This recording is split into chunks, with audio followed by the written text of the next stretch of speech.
1956 was a bad year to be named Theresa. Both of those are little tombstones with the lambs on them.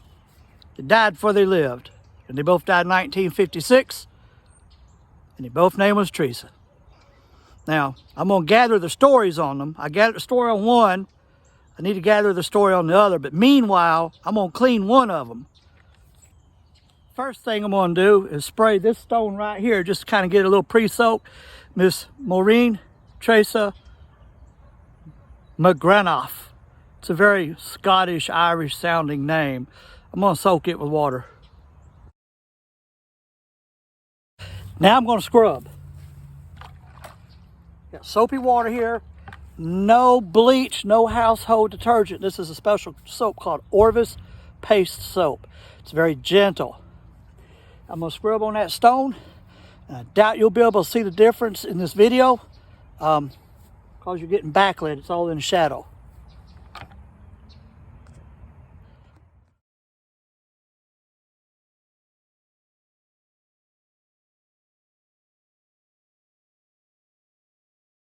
So I'm cleaning these stones two different ways. The one you see me wash and clean, Miss Maureen Theresa McGranoff, I went ahead and scrubbed it. And I'm going to let it dry. And what's going to happen is tomorrow I'll come and spray some Wet It and Forget It on it, which is a biocide. It doesn't get rid of dirt, but it gets rid of algae and black algae and lichens, just all kinds of stuff that grows on these stones. A lot of plant life grows on these stones. On that one right there, Miss Theresa Castile, I already sprayed that.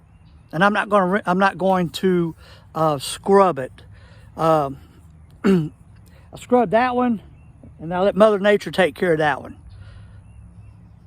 By the way, there's another biocide you can use too called D2 biocide. I've not used it yet. I'm going to get it. I'm going to try it out and see which one I like best. Now, I'm going to let that dry, and then tomorrow, which on this video will be just like that, I'll come and I'll tell the little stories. I'm sorry, this is in the shadow, and there's really not much I can do about that. The sun stays behind this tombstone, whether it's from the east or the west. This is little Theresa Castile.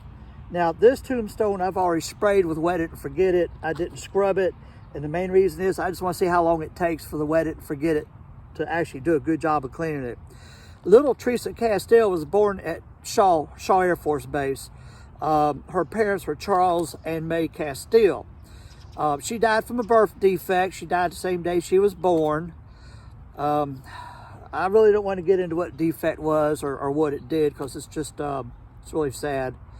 Her parents, well, actually her dad was from Louisiana, and he was in the Air Force, and he married, his name was Charles, and he married May, who was from Richland County, which is one or two counties over that way. Local, you could say she was local. And so they were in the Air, or he was in the Air Force. And it looks like that he died in Florida. Both of them died in Florida. I don't know if they're buried in Florida or if they're buried around here, because there's also some mention of South Carolina, so I'm not sure about that. He died, the father died in 2013 at the age of 85 years old, and May, the mother, died in 2017 at the age of 82. This one I scrubbed, and in a couple of minutes I'll spray it with the Wet It and Forget It and let it finish up the work for me. This is Maureen Theresa McGranoff. McGranoffin. I'm not really sure how to pronounce that name. Granoffin. Anyway, she lived a full day, 26 hours and 25 minutes. Born with some kind of condition that affected her lungs, and that's what killed her. October 25th, 1956 to October 26th, 1956. 26 hours and 25 minutes is how long she lived. Her parents were Andrew and Maureen.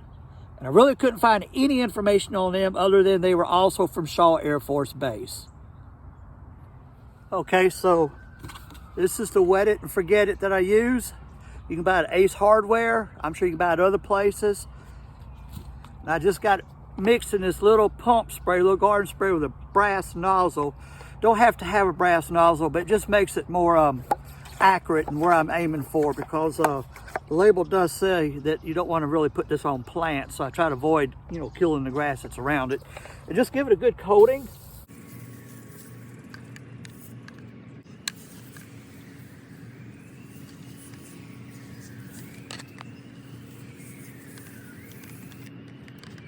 And let nature do the rest.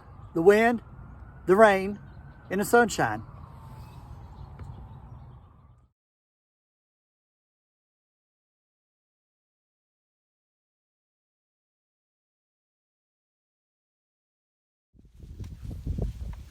Don't forget to give it a thumbs up, and don't forget to subscribe.